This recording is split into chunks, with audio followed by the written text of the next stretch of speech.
നമസ്കാരം. എൻ്റെ പേര് ശരത് ബാബു. ഞാനൊരു സ്പെഷ്യൽ പാരൻ്റാണ്. ഒരു ഡൗൺ സിൻഡ്രോം ഉള്ള ഒരു കുട്ടിയുടെ പിതാവാണ്. നമ്മോടൊപ്പം ഇന്ന് ഉള്ളത് RJ ധനേഷ് കുമാർ സാറാണ്. നമസ്കാരം.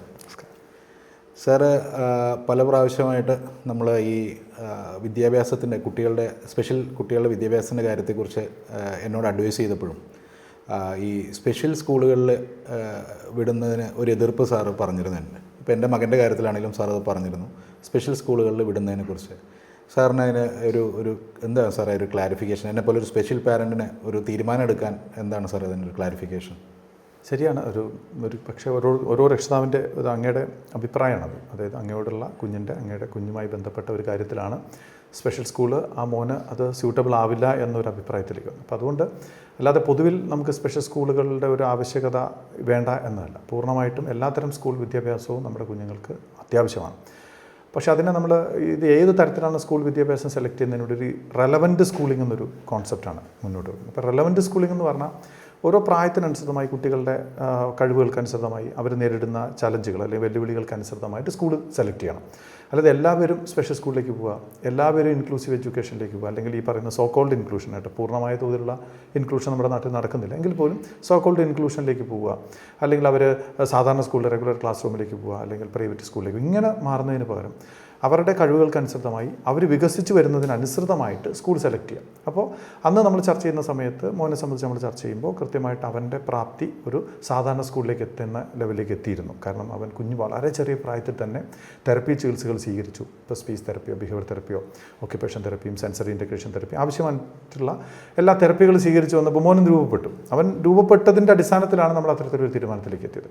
ഒരു പക്ഷേ അങ്ങ് ആ സാഹചര്യത്തിൽ ആ മോന് അത്തരത്തിലുള്ള ചികിത്സകൾ നൽകിയിരുന്നില്ല എന്ന് കരുതുക. ഒരു 4 വയസ്സ് വരെ കൃത്യമായി കണ്ടെത്തിയില്ല, അല്ലെങ്കിൽ മറ്റ് ചില തെറ്റിദ്ധാരണകളുടെ അടിസ്ഥാനത്തിൽ, അല്ലെങ്കിൽ മറ്റുള്ളവർ കൃത്യമായി ഡയറക്റ്റ് ചെയ്യാൻ കഴിയാത്തതുകൊണ്ട് നമ്മളിങ്ങനെ നടന്നിരുന്നു. അവൻ്റെ ഒരു 4 വയസ്സിലോ 5 വയസ്സിലോ നമ്മൾ കാണുകയാണെങ്കിൽ ആ അഭിപ്രായം ചിലപ്പോൾ ഉണ്ടാവണമെന്നില്ല.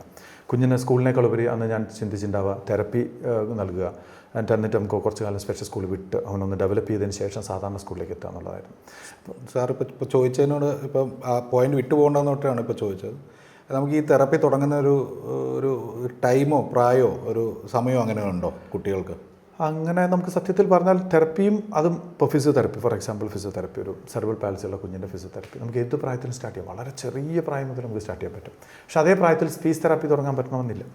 ബിഹേവിയർ തെറപ്പി ആ പ്രായത്തിൽ നമുക്ക് തുടങ്ങാൻ പറ്റണമെന്നില്ല. അപ്പോൾ തെറപ്പികൾ നമുക്ക് വളരെ വേഗത്തിൽ തന്നെ തുടങ്ങാം. പക്ഷേ കുട്ടികൾക്ക് അവരുടെ പ്രായത്തിനും അവരുടെ വളർച്ചയ്ക്ക് അനുസൃതമായിട്ട് ഓരോ തെറപ്പികൾ ഓരോ സമയത്താണ് തുടങ്ങുന്നത്. ഇപ്പോൾ സ്പീച്ച് തെറപ്പി തുടങ്ങാനായിട്ട് നമുക്ക് 1 വയസ്സിൽ തുടങ്ങാം, 8 മാസത്തിൽ ആരംഭിക്കാം. സ്പീച്ച് സ്റ്റിമുലേഷനൊക്കെ 6 മാസം മുതൽ നമുക്ക് കൊടുത്തു തുടങ്ങാം. 8 മാസം മുതലേ നമുക്ക് കുട്ടിയെ സ്റ്റിമുലേറ്റ് ചെയ്ത് കൊണ്ടുവരാം. 1 വയസ്സ് ഒരു 1.25 വയസ്സാകുമ്പോൾ വേണമെങ്കിൽ തെറപ്പി ആരംഭിക്കാം. പക്ഷേ കണ്ടീഷൻ നേരത്തെ കണ്ടെത്തുന്നതായിരിക്കണം.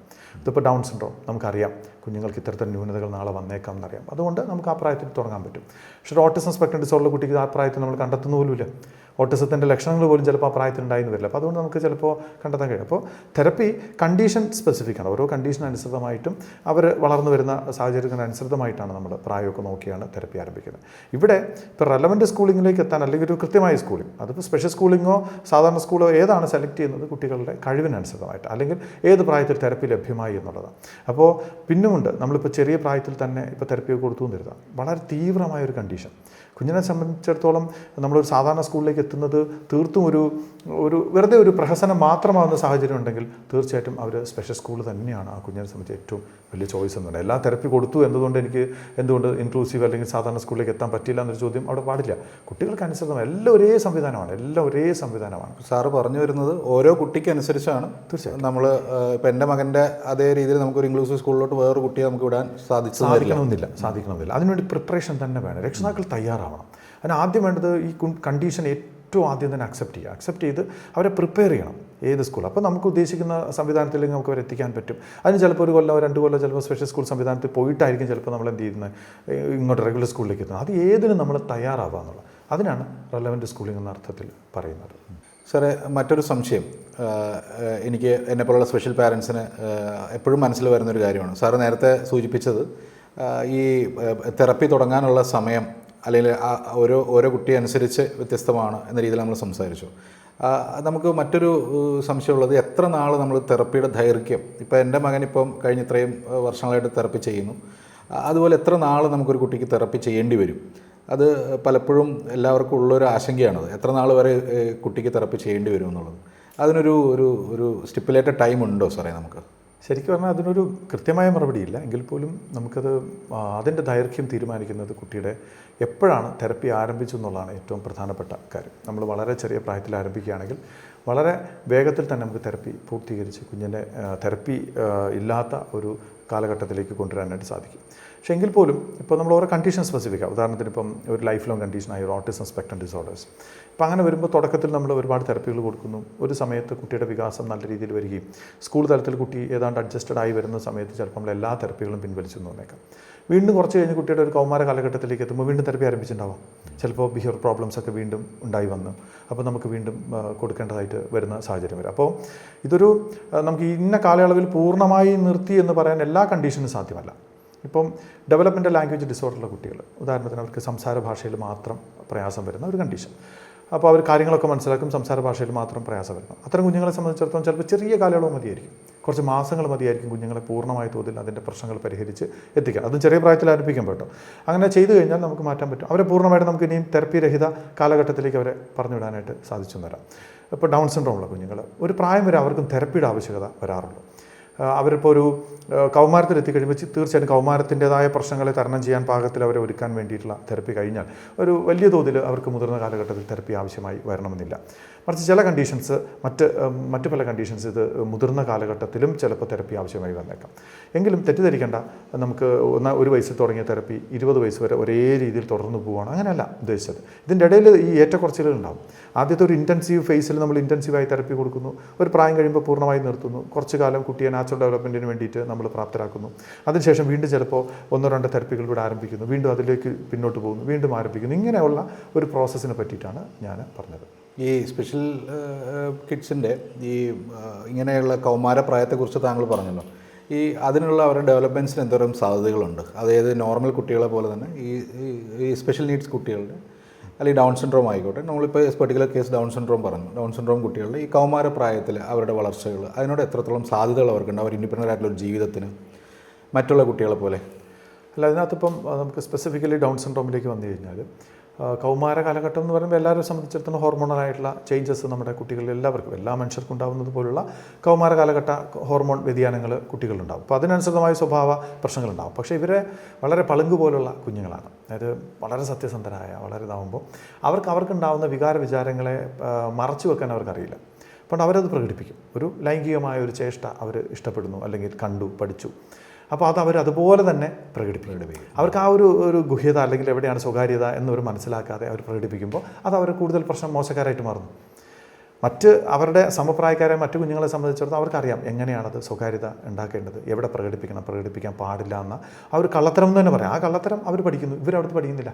ഞാൻ നേരത്തെ പറഞ്ഞൊരു വളരെ തനിമയുള്ള കുഞ്ഞുങ്ങളാകുമ്പോൾ അവരതുപോലെ പ്രകടിപ്പിക്കുമ്പോഴാണ് സത്യത്തിൽ കൗമാര കാലഘട്ടം പ്രശ്നമായിട്ട് മാറുന്നത്. അല്ലെങ്കിൽ എല്ലാവരും നേരിടുന്ന അതേ കൗമാര പ്രശ്നങ്ങൾ തന്നെയാണ് ഈ കുഞ്ഞുങ്ങളും. സ്വാഭാവികമായിട്ടുള്ള കൗമാര വളർച്ചകളും പ്രശ്നങ്ങളും എല്ലാം ഇത്തരം കുട്ടികൾക്കും ഉണ്ട്. വളർച്ചയിൽ ചില വ്യത്യാസം ഉണ്ടാകുമ്പോൾ ഹോർമോണിൻ്റെ ഇപ്പം ഡൗൺ സിൻഡ്രോം പോലെ ജനിതകപരമായ ഒരു പ്രശ്നത്തെ നേരിടുമ്പോൾ സ്വാഭാവികമായിട്ടും ഹോർമോണൽ ചേഞ്ചസ് ഉണ്ടാകുന്നു. ഹോർമോണുകൾക്ക് വ്യതിയാനം സംഭവിക്കുമ്പോൾ അതിനനുസൃതമായ സെക്കൻഡറി സെക്ഷൽ ഡെവലപ്മെൻറ്റിനകത്ത് ചില വ്യത്യാസങ്ങളൊക്കെ വന്നേക്കാം. എങ്കിൽ പോലും അവർക്കുണ്ടാകുന്ന വികാര വിചാരങ്ങളും ചിന്തകളും അതൊക്കെ ഏതാണ്ടൊക്കെ സമാനമായി തന്നെ പോവാം. എങ്കിലും നമ്മൾ മനസ്സിലാക്കുക, ബൗദ്ധികമായ നേരിയ തോതിലുള്ള കുറവുകൾ അവർക്ക് ഉണ്ടാകുന്നത് കൊണ്ട് തന്നെ അവരുടെ ചിന്താഗതിയിലും അതിൻ്റേതായ ന്യൂനതകളുണ്ടാകും. നമ്മൾ മറ്റൊരാൾ കണ്ട് ആസ്വദിക്കുന്ന പോലെ ആവണമെന്നില്ല. ചില കാര്യങ്ങൾ മറ്റൊരു ആസ്വദിക്കുമെന്ന് കരുതുന്ന കാര്യം ഇവർ ആസ്വദിക്കണമെന്നില്ല. നമ്മൾ വളരെ നിസ്സാരമായി തള്ളുന്ന ചില കാര്യങ്ങൾ ഇവർ വളരെ ലാളിത്യത്തോടു കൂടി എടുത്തു എന്ന് വരാം. അപ്പം ഇത്തിരി ഒരു വേരിയേഷനൊക്കെ ഉണ്ടാവാം. കൃത്യമായ പഠനങ്ങളുണ്ട് അതിനെ പറ്റിയിട്ട്, കൗമാരത്തിൽ എങ്ങനെ മാനേജ് ചെയ്യണമെന്ന്. അപ്പോൾ അതനുസൃതമായ ഒരു പ്രൊഫഷണൽ സപ്പോർട്ടൊക്കെ ഉണ്ടെങ്കിൽ വളരെ നിസ്സാരമായി നമ്മുടെ കുഞ്ഞുങ്ങളെ നമുക്ക് ആ കാലത്ത് കൈകാര്യം ചെയ്യാൻ പറ്റും.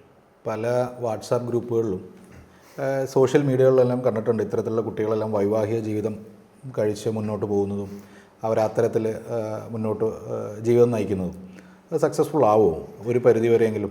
അതിനകത്തൊരു ഒരു കൃത്യമായൊരു ഇത് നമ്മൾ വയ്ക്കാതിരിക്കുന്നതാണ് നല്ലത്. കാരണം ഒരു വൈവാഹിക ജീവിതം എന്ന് പറയുമ്പോൾ അത് ഒരുപാട് ഘടകങ്ങൾ ഉണ്ടാകുന്നുണ്ട്. സാമ്പത്തികം മാത്രമല്ല, ഒരാളെ ഇഷ്ടപ്പെടുന്നത് തൊട്ട് 2 വ്യക്തികളുടെ ജീവിതത്തിലേക്കാണ് വരുന്നത്.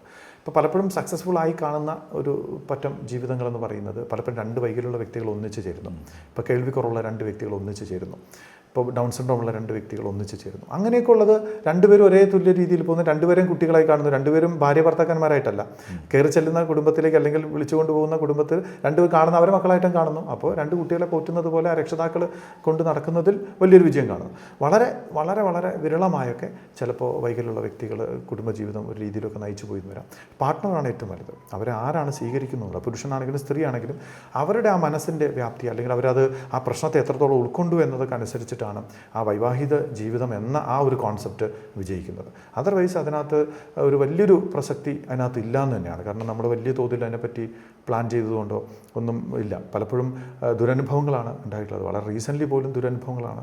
അവർ കുട്ടികളെ ചൂഷണം ചെയ്യുന്നതും അവരെ മറച്ചു വെച്ച് മറച്ചു വെച്ച് തുറന്ന് പറഞ്ഞിട്ടാണ്. ഇപ്പോഴൊക്കെ വെച്ചാൽ മറച്ചു വെക്കുന്നതിൻ്റെ അളവ് കുറഞ്ഞു, തുറന്ന് പറയാൻ തുടങ്ങി. ഇപ്പോൾ തുറന്ന് പറഞ്ഞിട്ട് ആദ്യത്തെ കാലത്ത് കാണുന്ന ആ സ്വീകാര്യത വീട്ടിലെത്തി കഴിയുമ്പോൾ കുട്ടിയുടെ ശേഷിയുണ്ടല്ലോ, അവരിപ്പോൾ വീട്ടിലെ കാര്യങ്ങൾ ദൈനംദിന കാര്യങ്ങൾ ചെയ്യുന്നതും അല്ലെങ്കിൽ ഭാര്യ ഭർത്താക്കന്മാർ തിരിച്ച് അവർ കൊടുക്കേണ്ട കെയറും മറ്റു കാര്യങ്ങളൊക്കെ വരുമ്പോൾ അവിടെ ചോദ്യം ചെയ്യപ്പെടുന്നു, അവർ ഒറ്റപ്പെട്ടു പോകുന്നു.